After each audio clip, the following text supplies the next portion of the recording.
Oke teman-teman, kita jumpa lagi pada video ini dengan informasi yang sangat penting dan perlu ditonton oleh masyarakat banyak. Nah, terkait dengan informasi salah satu advokat dipecat, yaitu di mana sesuai dengan konferensi pers dari salah satu organisasi advokat Indonesia, yaitu Kongres Advokat Indonesia, menyatakan Rasman Nasution telah dilakukan pemecatan secara tidak hormat.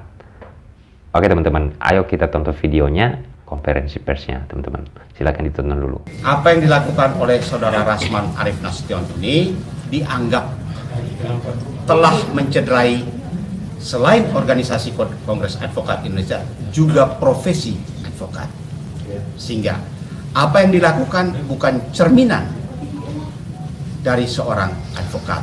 Oleh karena itu, secara resmi dalam SK kami nomor 2 mencabut SK saudara Rasman Arief Nasution sebagai advokat, karena dia ketika mau menjadi advokat melalui Kongres Advokat Indonesia. Ya, oleh karena itu setelah diteliti data-datanya disimpulkan bahwa SK-nya harus dicabut. Tentu banyak reasoning, banyak alasan yang tidak akan kami buka. Tapi intinya teman-teman pasti paham mengapa SK-nya dicabut dan dipecat dengan tidak hormat. Ya, apakah dia mau pindah organisasi atau apapun urusan dia. Tapi proses dia menjadi advokat melalui Kongres Advokat Indonesia dan rapat memutuskan tidak tertutup kemungkinan untuk diproses secara pidana. Oke teman-teman, nah seperti itu videonya, bahwa sudah jelas dan ini perlu didapatkan informasi juga oleh seluruh masyarakat. Mengapa advokat bisa dipecat? Video saya sebelumnya pernah saya menyampaikan atau memberikan terkait dengan kode etik yang harus dipatuhi dan wajib dijalankan oleh seorang advokat. Mengapa? Karena seorang advokat ini adalah memberikan pelayanan hukum, memberikan konsultasi hukum, memberikan pendampingan hukum, memberikan sesuatu hal yang berkaitan dengan hukum kepada masyarakat yang membutuhkan bantuan hukum. Tetapi di dalam menjalankan profesi sebagai advokat tidak boleh sewenang-wenang juga, tidak boleh semau-maunya juga. Jika melakukan hal-hal yang tidak sesuai dengan kode etik advokat atau melanggar kode etik advokat, maka konsekuensinya akan dipecat. Apalagi kalau dipecat secara tidak hormat. Nah, pertanyaannya sekarang teman-teman, bagaimana nasib seorang advokat?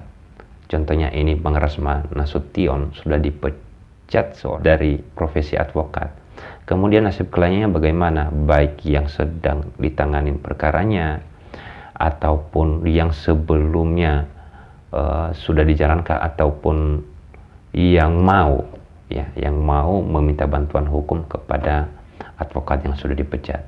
Saya menyarankan di sini, saya secara pribadi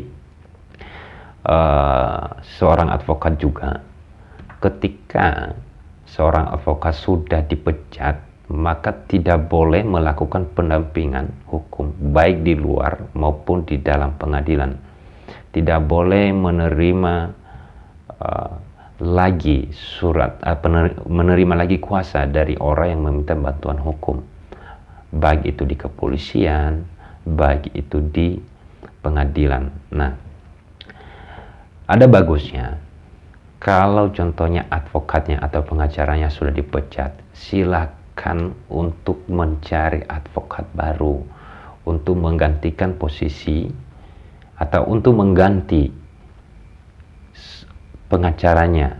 Kenapa? Karena kalau nanti dilama-lamain untuk mencari pengacara pengganti karena pengacara sebelumnya bermasalah, atau contohnya masih menggunakan nama pengacara yang sebelumnya, akan bermasalah nanti contohnya di pengadilan ataupun di saat nanti surat kuasanya masih dipakai di kepolisian contohnya, nanti akan dipermasalahkan oleh pihak lawan bahwa ini advokat ini sudah tidak advokat lagi.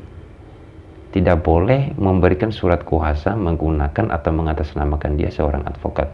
Nah teman-teman, ini harus diperhatikan, dan teman-teman bisa melihat pada video saya sebelumnya, advokat itu tidak seperti orang yang sok preman, sok bisa saja semaunya, nggak bisa teman-teman. Jadi saya telah mengaparkan beberapa kode etik yang harus diikuti dan dijalankan, wajib dijalankan oleh seorang advokat. Ketika melanggar kode etik itu, maka bisa dilaporkan di mana dia organisasi, di mana dia bergabung organisasi advokat. Jadi teman-teman harus menanyakan, ini perlu menanyakan. Contohnya masyarakat lah ya, masyarakat yang membutuhkan atau meminta bantuan jasa hukum seorang advokat atau pengacara, menanyakan dulu, ini Bapak ini organisasi di mana? Boleh nggak masalah? Itu tidak masalah.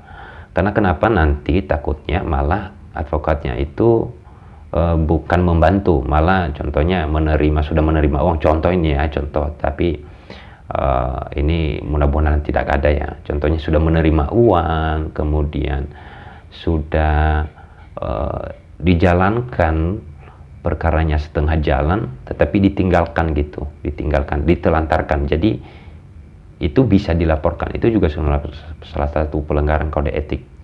Nah gitu teman-teman. Jadi semoga bermanfaat video ini ya teman-teman. Silakan untuk di subscribe channelnya, silakan berikan komentar kalau ada pertanyaan-pertanyaan lain, silakan, baik terkait dengan hukum ataupun terkait dengan kode etik advokat ataupun organisasi advokat. Silakan, saya akan memberikan jawaban nanti pada video selanjutnya, ataupun nanti saya langsung jawab dalam kolom komentar. Terima kasih, semoga sehat selalu dan sampai jumpa kembali.